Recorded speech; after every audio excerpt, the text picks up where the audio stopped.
Good morning students.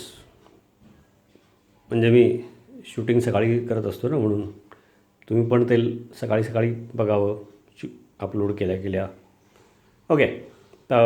Preparation of फिनॉल्सचा part बघितला आपण. तो मी जसा सांगितला तसा करून पुन्हा पुन्हा बघून पॉज करून थोडी नोट बनवून व्हॉट्सअपवर त्याचे व्हॉट्सॲपच्या ग्रुपवर आपल्या टाकलेत ते बघून ते कंप्लीट करा लवकर. टेस्ट आता हे झालं की टेस्ट घेणार आहे. आणि पुन्हा मी सांगतो, ग्रुपवर पण टाकलं होतं की 8-10 दिवसच्या आतच मी मुद्दाम थोडं की लाईव्ह क्लासेस आणि मग त्या थ्रू इवन फक्त MCQच नाही तर बोर्ड स्टाईलच्या पण टेस्ट घेता येतील असं सॉफ्टवेअर आणि असा आमचा तो जवळजवळ ते चाललं आहे सगळं ट्रेनिंग आणि ते सगळं 10 दिवसाच्या आतच होईल ते. तर ते तुम्हालाही माहीत असावं सांगितलं. तर आपण सुरू करूया. Okay. Chemical properties of phenol. आता पुढे सांगतो मी. जसं केमिकल प्रॉपर्टीज ऑफ बेन्झिन अकरावीत बघितले आपण. आणि इफेक्ट्स जेव्हा आपण बघतो, रेझोनन्स इफेक्ट एस्पेशली मी शिकवलेलं आणि त्याचे MCQs आणि त्याचे नोट्स लिहून दिलेले वगैरे सगळं ते बघितलं असेल तर. आणि त्यानंतर क्लोरोबेन्झिनच्या केमिकल प्रॉपर्टीज पण झालेल्या आहेत आपल्याला.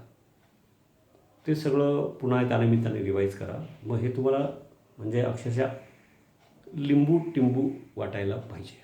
थोडा मग काय फरक असतो वगैरे तो फक्त ॲड करून घ्यायचा. म्हणजे नवीन वेगळा अभ्यास असं नाही, म्हणून हे सिलेक्ट केलेलं असतं. आणि म्हणून तो थर्मोचा काही महत्त्वाचे मुद्दे तुम्हाला करायला वेळ पण मिळेल आणि त्यातल्या काही गोष्टी ह्या सहज लक्षात येणारे आहेत ज्यांनी मागचं ऐकलं आहे, बघितलं आहे किंवा आत्ता तरी केलं तर ते प्लॅन त्याप्रमाणे असतो. म्हणजे त्याप्रमाणे करायचा अभ्यास. ओके, काय हरकत नाही. आता फिनॉलची केमिकल प्रॉपर्टीज ऑफ फिनॉल म्हटल्या काही गोष्टी आपल्या रेझोनन्सचा पार्ट शिकवला त्यावेळेला फिनॉल, ॲनिलीन, नायट्रोबेन्झिन बघितलं होतं आपण. रेझोनेटिंग फॉर्म्समध्ये +R इफेक्ट, -R इफेक्ट नाही का. इलेक्ट्रॉन डेन्सिटी रिंगमध्ये वाढवणार आहे, इलेक्ट्रॉन डेन्सिटी रिंगपासून वर नेणार आहे. तर त्यामध्ये फिनॉल हा आणि सेम इज ॲप्लिकेबल फॉर ॲनिलीन जे पुढे येणार पुढच्या टॉपिकला याच गोष्टी काही किरकोळ बदल 5%. आणि क्लोरोबेन्झिनलाही बघितलं आपण. तर त्या क्लोरोबेन्झिनच्या बाबतीत काय होतं, क्लोरोबेन्झिनला ॲरोमॅटिक रिंगला the chlorine atom was attach to aromatic ring, phenyl ring, chlorobenzene. त्या क्लोरोबेन्झिनमध्ये because of the size there are 3 lone pairs as you know. The -R effect, negative inductive effect, because of that electron density of the aromatic ring will be dragged away. And +R effect, electron density आत वाढणार, म्हणजे इथं electron deficiency आणि रिंगमध्ये वाढणार, म्हणून तो +R effect. तर क्लोरोबेन्झिनच्या केसमध्ये हा इफेक्ट पॉवरफुल आहे. Normally resonance effect is powerful than inductive effect. आपण हे बघा, असं ते मागचं रिव्हिजन करणं जास्त गरजेचं आहे. हे उलट सोपं जातं त्यामुळं. आणि केमिस्ट्री, ऑर्गॅनिक केमिस्ट्री अशीच आहे. आणि असं त्यातला तो समन्वय, the links between the two, हे पहिल्यापासून सांगतो. हे समजलं आणि त्याप्रमाणे प्रयत्न केला की सोपं वाटतं. ओके. आत्ता अगदी 12वीला किंवा आता जे नीट परीक्षा देणार आहेत आपले अनेक स्टुडंट्स ओळखीचे वगैरे कुठले माझ्या क्लासचेच असं नव्हे, तर ते ऑर्गॅनिक अवघड जात आहे, काही मदत करा असं म्हणून. म्हणजे ते विद्यार्थी आहेत, त्यांची डिमांड करणं टीचरकडून चूक नाही आहे, पण त्याचे कारणं मला समजत असतात काय आहे, असू दे. तर similarly this we have studied actually resonance. You just go back and revise. तरी पण थोडक्यात सांगतो, कारण ते पुन्हा झालेलं असल्यामुळं नाही का. लोन पेअर सिग्मा पाय, देर इज अ कॉन्ज्युगेशन नाही का, त्याला आपण वर्ड वापरलेला आहे. There is a conjugation. मग कॉन्ज्युगेशन केव्हा म्हणतात बरं, की lone pair of electrons, sigma bond आणि पाय बॉन्ड असं तरी कॉम्बिनेशन असेल त्या एकूण स्ट्रक्चरमध्ये ऑर्गॅनिक कंपाऊंड. किंवा pi bond sigma bond pi bond असं जर असेल तर ते it is in we call the system is in conjugation. आणि कॉन्ज्युगेशन असेल, if there is a conjugation then this is possible. What? Resonance is possible. आणि मग इथं आहे lone pair of electrons. There are two, but because of size of oxygen one lone pair can only take part in coordinate covalent bond formation, dative bond, making available electron pair.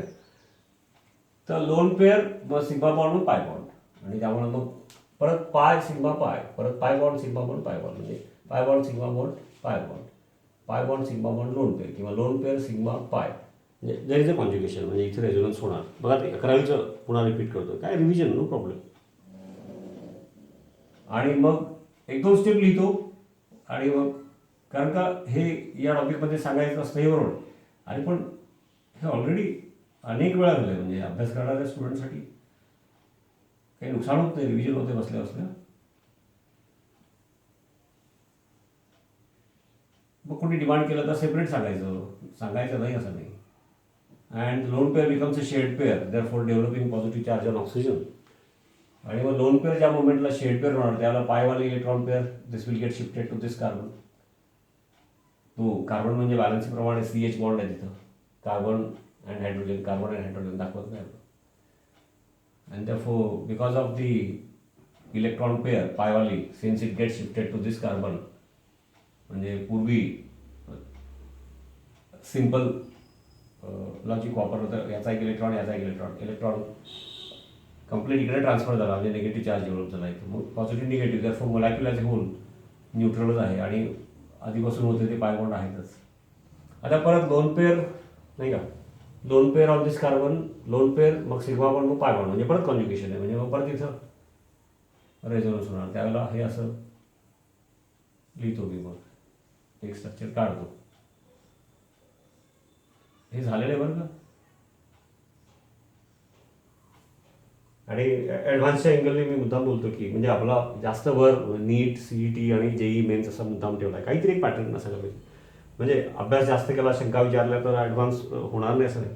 पण मग ॲडव्हान्ससाठी काय करायला लागतं की हे सगळं झालेलं पुन्हा जे रिपीट करायची जी प्रोसिजर आहे ती टाळायला लागते, आणि एक्स्ट्रा क्वेश्चन्स घ्यायला लागतात. आपण घेतो ते भरपूर घेतो, पण आणि भरपूर घ्यायला लागतं, अर्धा तास अभ्यास पण करायला लागतो. तर काही कमीपणा नाही आहे, प्रत्येकाचा आपला आपला पॅटर्न असतो, स्टुडंटचा टीचरचा, पण काही वेगळा फरक नसतो, असू दे. आणि मग जे काही थोडेसे आणखी ट्रिकी क्वेश्चन, आणखी ट्रिकी मग ते यायला लागतात. ओके, आपण बघणार, पूर्वी बघितलेलं आहे. ओके,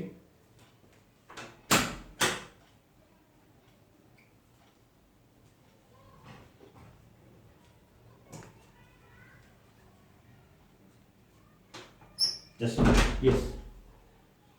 आणि मग काय होईल बघा, हा आता आधीचा हा पार्ट आहे तसा लिहितो, म्हणजे आहे तसं लिहिलं आणि बाकीचं कुठं बदल होतो ते कळलं की रेझोनन्स फॉर्म्स लिहायला समजून घ्यायला अडचण नसते, करून थोडं बघायला पाहिजे.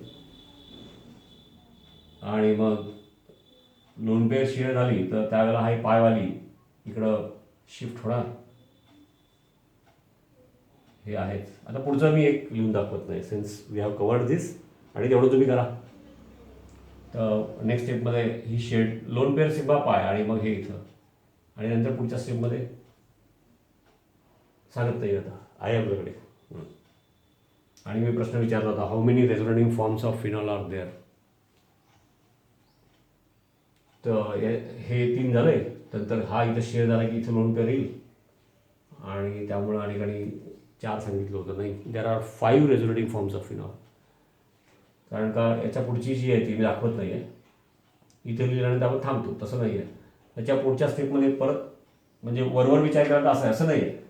पाय बॉन्डची पाय सिग्मा पाय असं आहे, त्याच्याऐवजी आता 5thमध्ये इथे येणार पाय सिग्मा पाय. मग बेन्झीनची आपण नाही का पकडत 2 resonating forms, and therefore phenol has 5 resonating forms. कोणी नवीन स्टुडंट असेल तर सांगतो की हे पूर्वी झालेलं असल्यामुळे मी असं रिपीट केलं, पण थोडं शॉर्टमध्ये केलं. Okay, yes. तर ते लेक्चर्स, ती वही, ते नोट्स. ओके, तर त्यामुळं मग काय होणार आहे, इलेक्ट्रॉन डेन्सिटी कुठे वाढली बघा इथं, म्हणजे ऑर्थो पोझिशन, पॅरा पोझिशन आणि पुढच्या रेझोनेटिंग फॉर्ममध्ये परत इथं.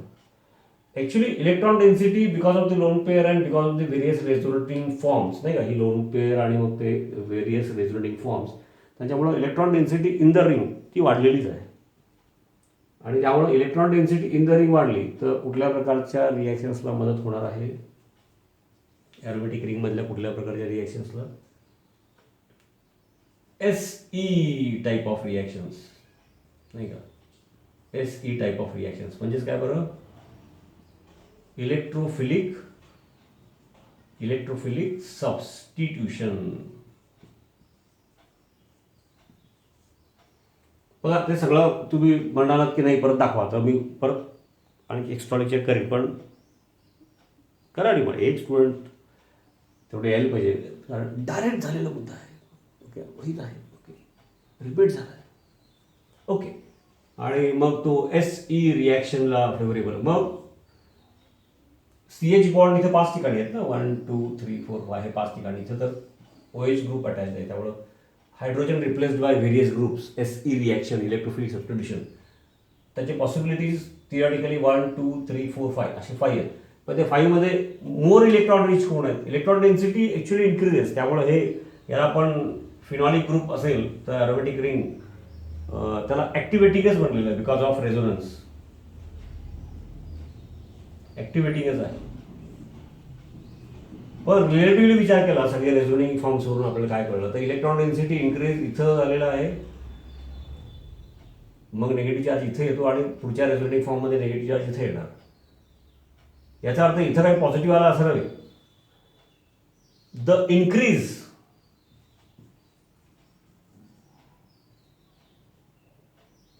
increase of electron density is more at, काय बरं, थोडं बारीक बारीक लिहितो पण पुन्हा पुन्हा झालेलं आहे आणि मी बोलतोय म्हणून, okay, more at the symbolic लिहितो, ऑर्थो अँड पॅरा पोझिशन्स, नाही का, ऑर्थो अँड पॅरा पोझिशन्स. मग त्या तुलनेमध्ये increase in electron density at meta position less आहे, इन्क्रीजच झालं आहे पण लेस आहे. देअरफोर फिनॉल्स आर, आणि त्यातला आपलं स्पेसिफिक फिनॉल म्हणजे कार्बोनिक ॲसिड, इतर फिनॉलला हा पॅटर्न लागू आहे तरी पण, देअरफोर फिनॉल्स आर, काय बरं घडून लिहितो, देअरफोर फिनॉल्स आर, काय लिहिता येईल, ॲक्टिवेटिंग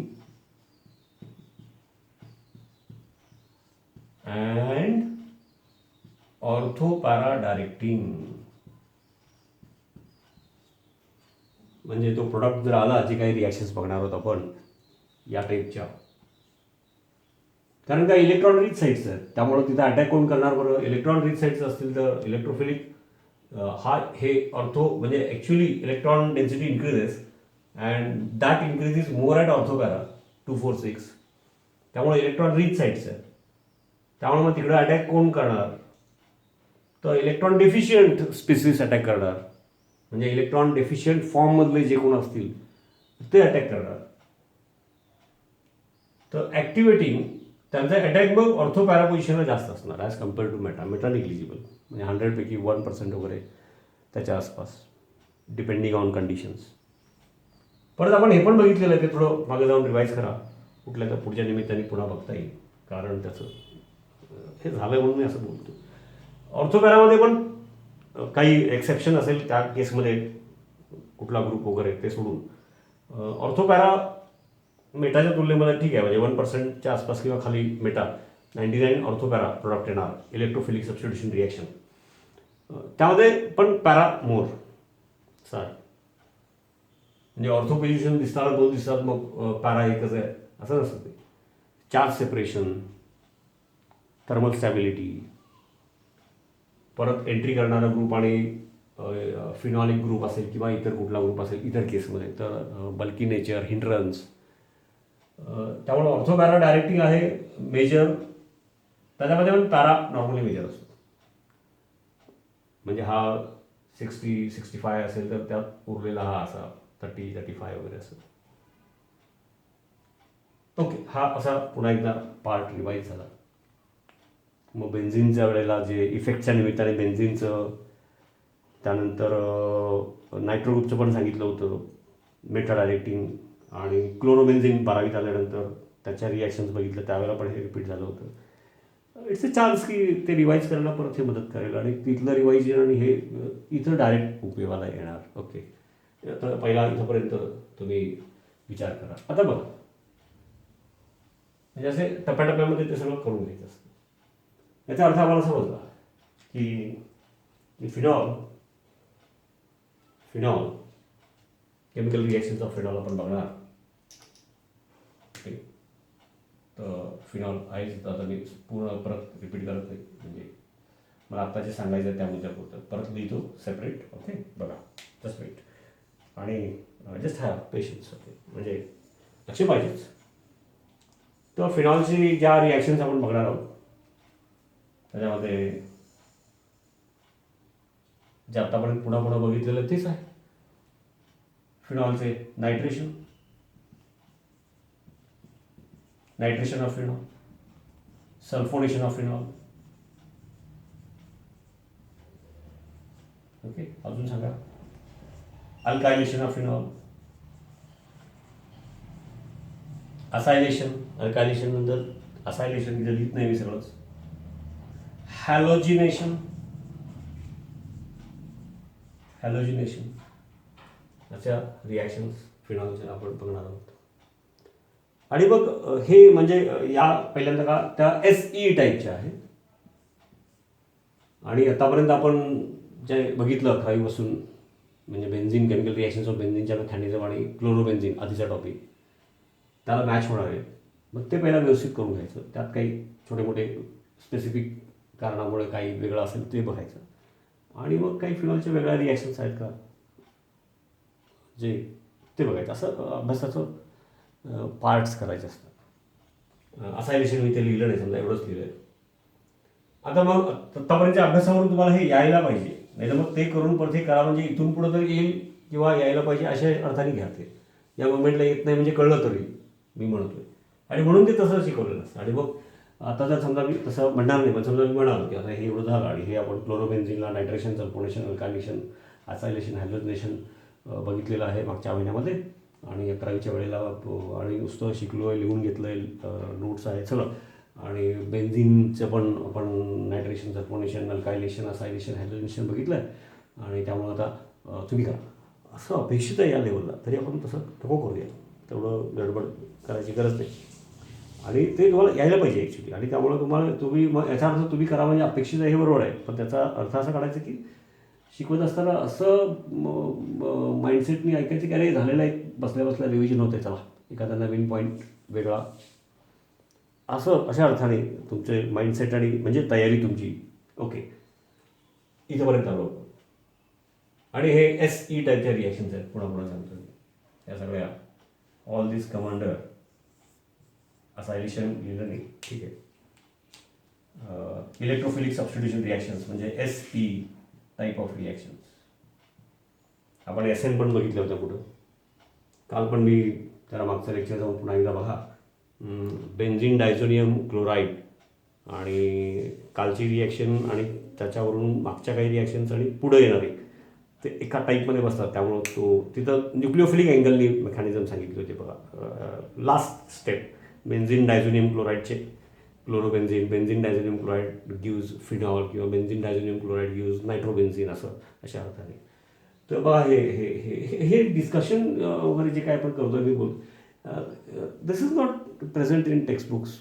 आणि असं काही त्यांना मी हे करत नाही, दॅट इज नॉट एक्सपेक्टेड नोट्समध्ये वगैरे. तर ते तर ऐकायचं आणि मग अभ्यास करायचा असतो. तर एवढं झालं. आता हे झालं तुम्हाला कळायला पाहिजे की नायट्रेशनची रिॲक्शन फिनॉलबरोबर होणार आहे, म्हणजेच इलेक्ट्रॉन रिच साईट्स, ऑर्थोपॅरा, ते सगळं समजलं. मग अटॅकिंग रिएजंट कोण आहे? तर नायट्रेशनच्या वेळेला अटॅकिंग रिएजंट कोण आहे बरं? NO2+ आहे. NO2+ ion. कालच्या चर्चेमध्ये NO2- आयन आला होता, दॅट इज डिफरंट. ते नायट्राईट आयन, परत ते लेक्चरमध्ये तेवढंच पटकन बघून घ्यायचं. हे NO2+ आयन म्हणजेच नायट्रोनियम आयन हा कसा तयार होतो, रिॲक्शन लिहिलेली आहे बघायचं. मग असं अपेक्षित आहे की हे जर एकदा दोनदा सांगितलं हाऊ दिस इज प्रोड्यूस आणि ते आपल्याला आहे, तर ते अपेक्षित आहे की पटकन ते बघायचं, फक्त बघायचं म्हणून सांगितलं. आणि तरी पण तुम्हाला वाटलं की मी, तर तुम्ही सेपरेट पर्सनली विचारायचं, म्हणजे सध्या लगेच शक्य नाही, व्हॉट्सॲपवर विचारा. ओके.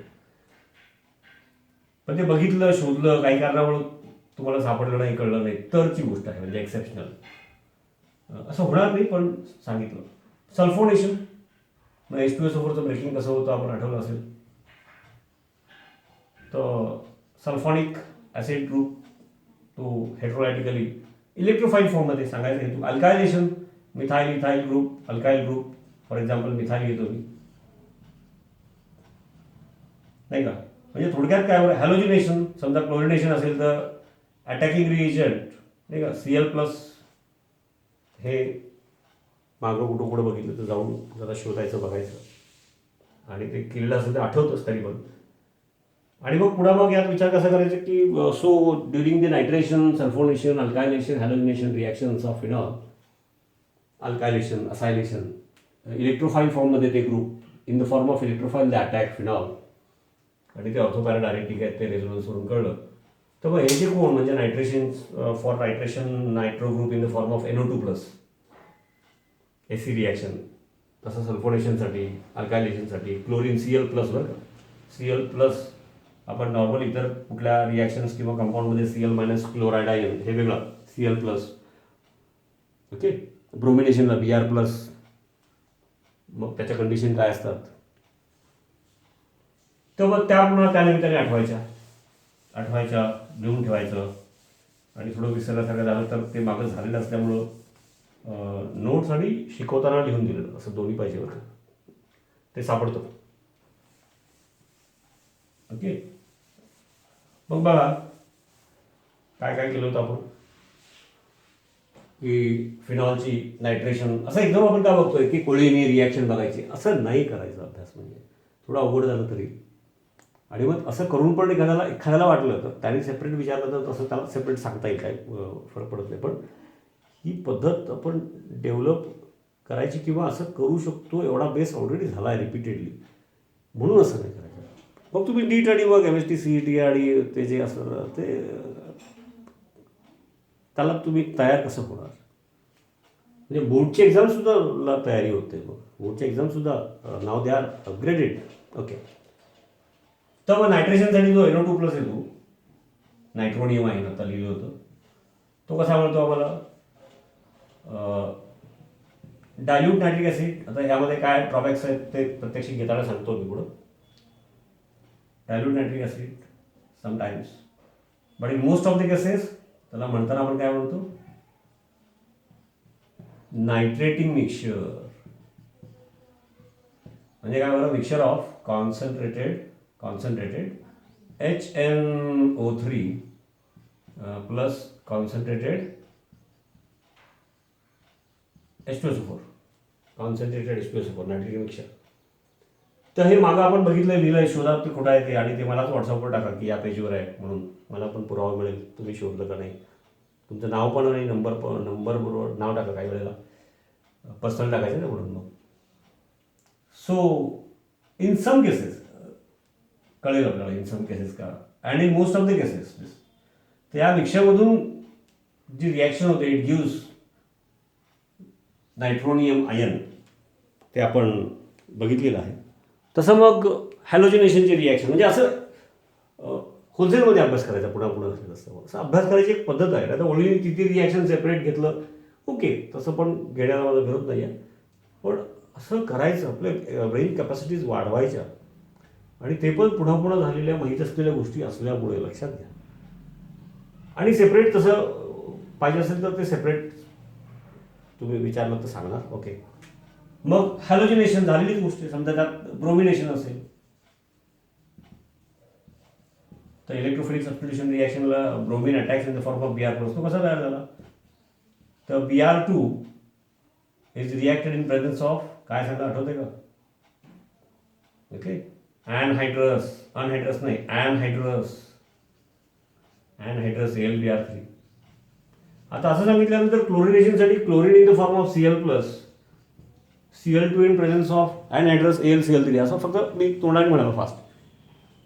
तर तुमची कॅपॅसिटी असते ते समजण्याची, आणि ते डायरेक्ट पूर्वी झालेलं आहे. मी पुन्हा पुन्हा सांगतो कारण तुम्ही आता समोर असल्यामुळे हे व्हिडिओतून सांगणं गरजेचं आहे. मग तुम्हाला ते वाटलं की बाबा हा पार्ट मी फॉलो करतो आणि मला ऐकायचं नाही, तर 10 सेकंदांनी यूट्यूबवर पुढे जाता येतं.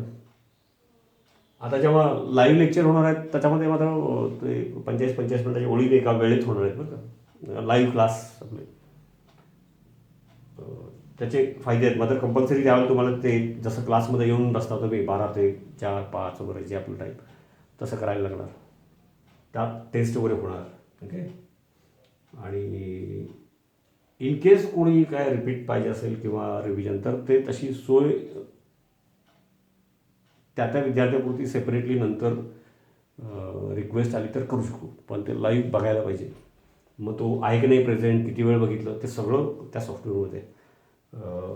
येस, तुम्हाला माहीत असावं, आतापासून सांगतो आहे. तोपर्यंत हे सगळं सोय केली आपण काहीतरी, तर ते करून घ्या. ओके. तर असं मग त्याप्रमाणे सल्फोनेशन, अल्कायलेशन आता सगळं सांगत नाही.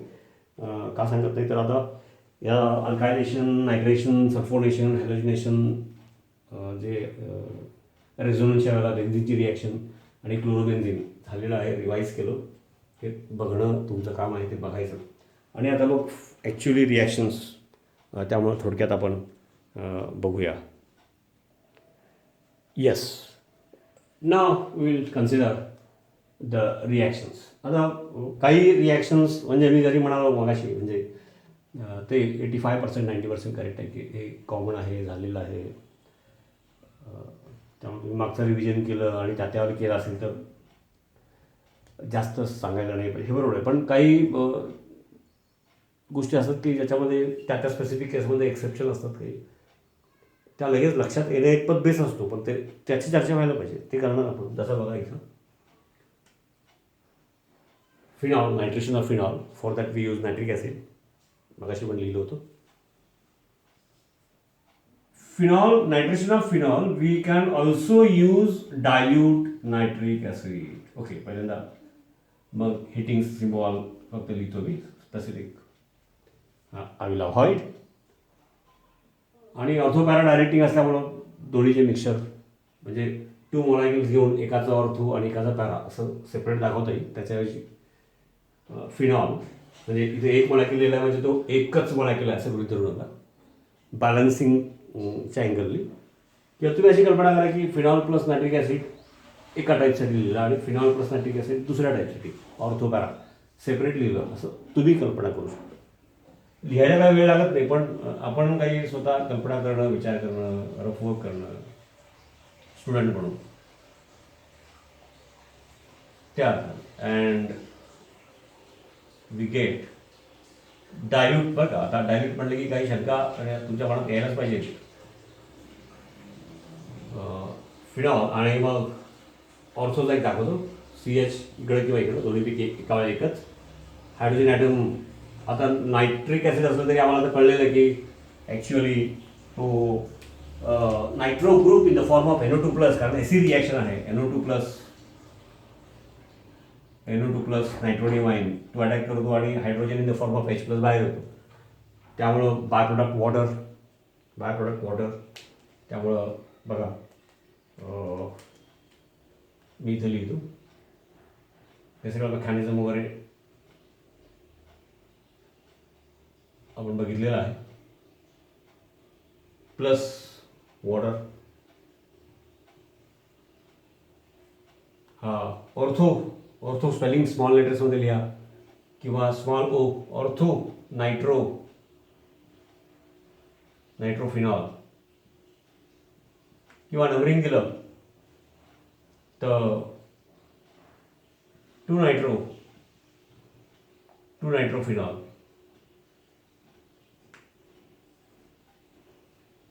आता असे जे किरकोळ गोष्टी असतात सांगायला हरकत नाही, पण ऑनलाईन वगैरे असल्यामुळं डेटा शूटिंग तुमचं ते वाचलं की तुम्हाला कळणार असतं, मग ते काय वेळेला मी टाळतो इथं. परत घेता येतं, तुम्ही विचारू शकता. हा फरक राहतो थोडं या स्टेजला, एवढं बेसिक झाल्यानंतर रिपिटेटिव्ह. ओके, सांगितलं मी. Plus phenol plus dilute nitric acid separate न लिहिता मी इथं फक्त प्रोडक्ट लिहितो. नायट्रेशन झालं आणि तो प्रोडक्ट लिहितो फक्त.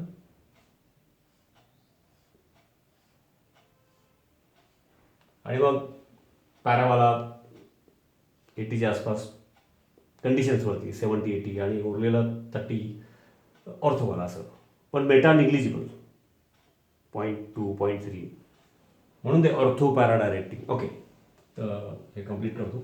मला फिनॉलिक OH2 आणि पॅरा पोझिशनला NO2. त्याप्रमाणे मग प्लस वॉटर आहेच, सांगितलं मी. Nitronium ion NO2 plus electrophile will enter attack आणि मग त्यातल्या सगळ्या स्टेप्स. अँड हायड्रोजन CH मधला hydrogen it goes out in the form of H+ ions. Water oxygen symbol व्यवस्थित. आणि हा मग पॅरा नाही, पॅरा किंवा स्मॉल लेटर P पण म्हणताना पॅरा म्हणायचं, P म्हणायचं. पॅरा नायट्रो फिनॉल किंवा नंबरिंग प्रमाणे the carbon to which phenolic OH group is attached, priority list functional ग्रुपची, त्याप्रमाणे 4 नायट्रो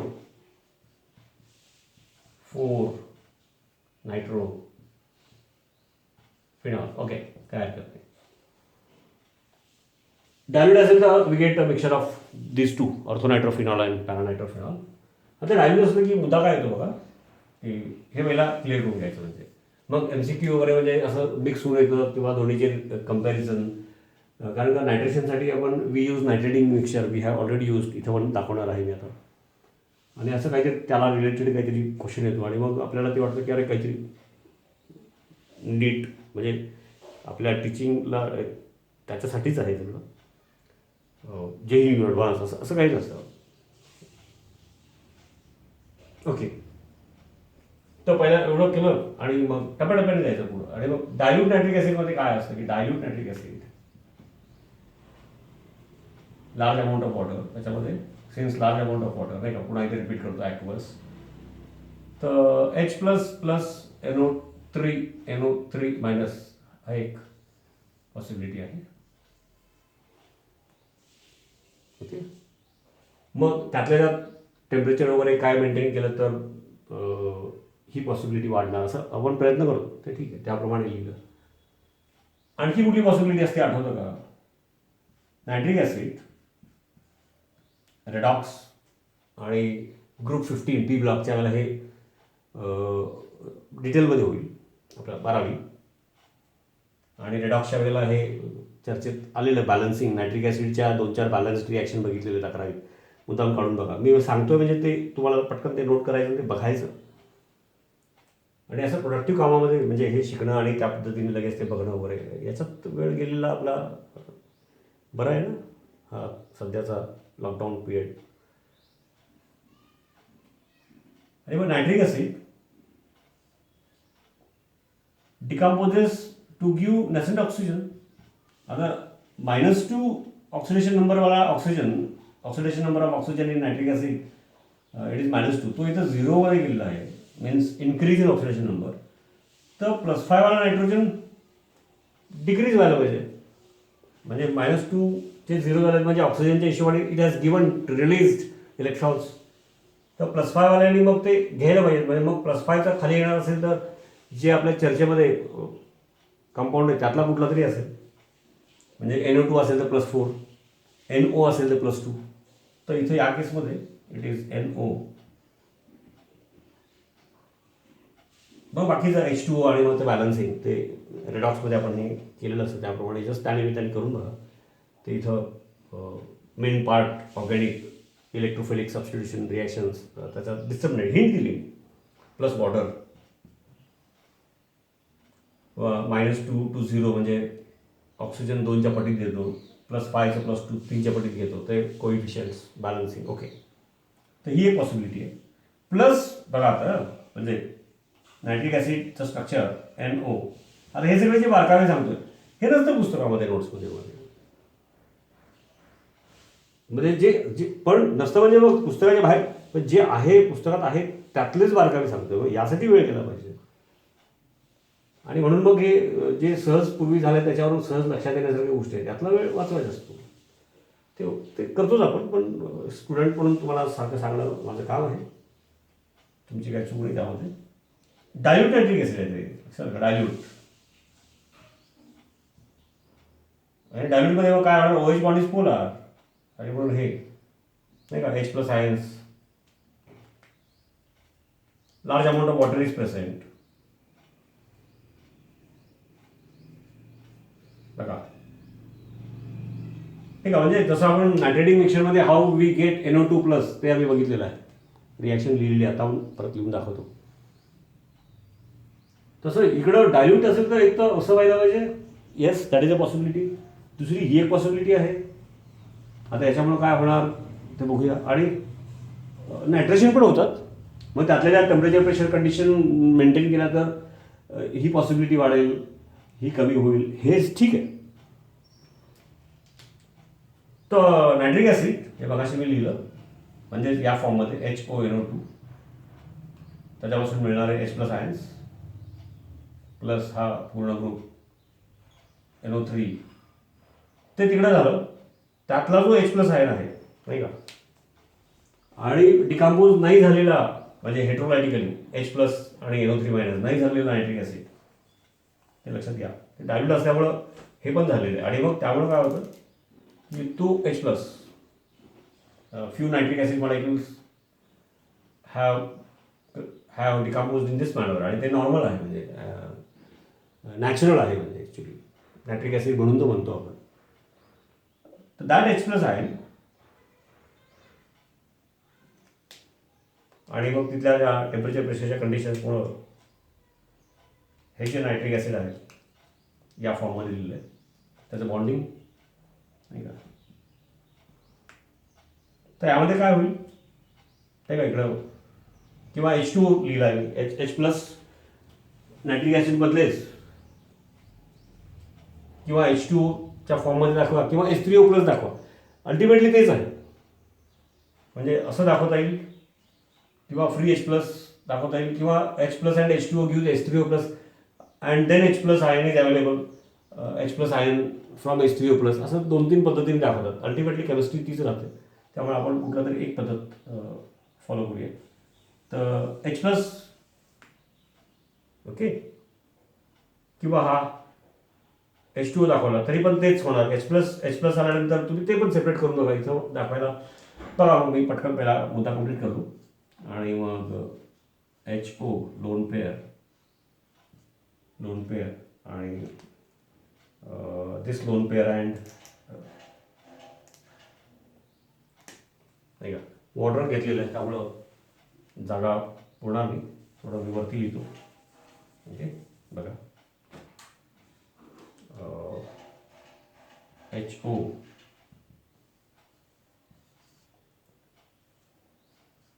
NO2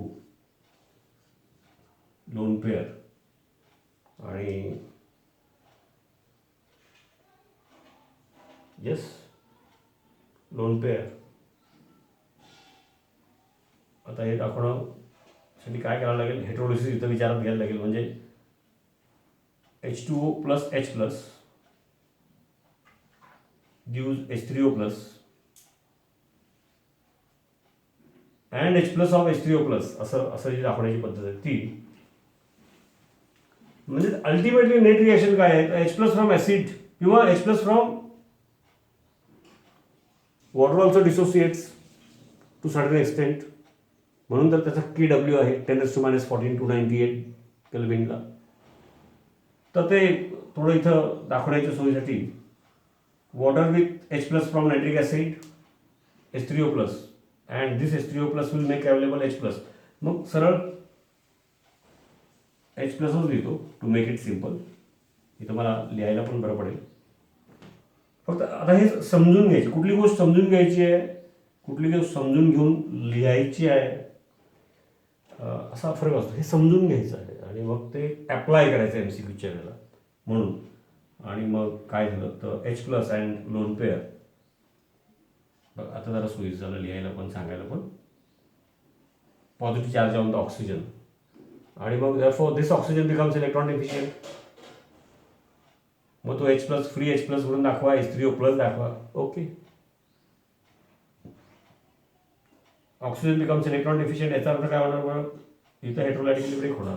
आता this OH bond heterolytically if it gets broken oxygen नायट्रोजनमधला, तर ऑक्सिजन इज मोर इलेक्ट्रोनेगेटिव्ह. हा एकच फॅक्टर नाही तर oxygen in this form has this positive charge, therefore it is still more electron deficient. आणि त्यामुळे हे हेट्रोलायटिक ब्रेकिंग कसं होणार तर ही इलेक्ट्रॉन पेअर ऑक्सिजनकडे it will remain with oxygen. आणि त्यामुळं काय होणार, त्यामुळे असं होणार की हा this shared pair will remain with oxygen आणि त्यामुळं H2O डायरेक्ट लिहितो मी आता प्लस. त्यामुळे इथे NO2 प्लस म्हणजेच आपला हा बघायचपासून लिहितो.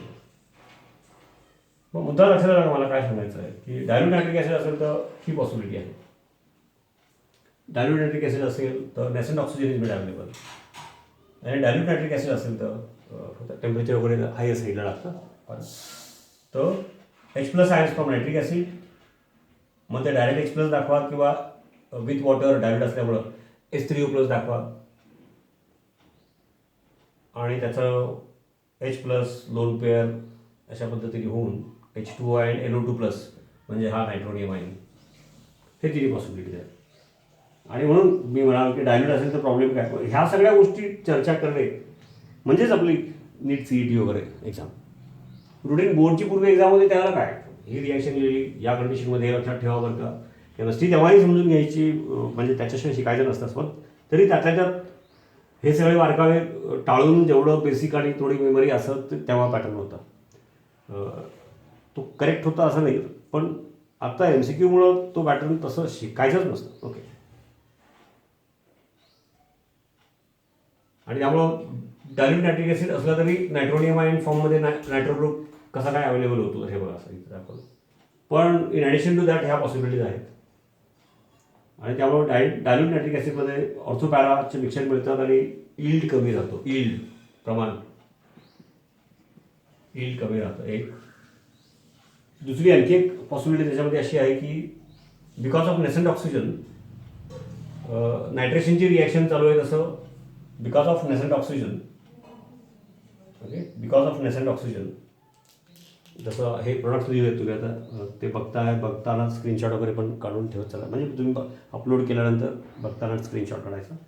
मग शिकवण्याच्या सोयीसाठी मी असं पुसतोय मध्ये. तर याच्यातून नेसेंट ऑक्सिजन पण तयार होतं आता मी सांगितलं. तर विथ फिनॉल नेसेंट ऑक्सिजन पण आले नाही का. तर त्यांचे ऑक्सिडाइज प्रोडक्ट्स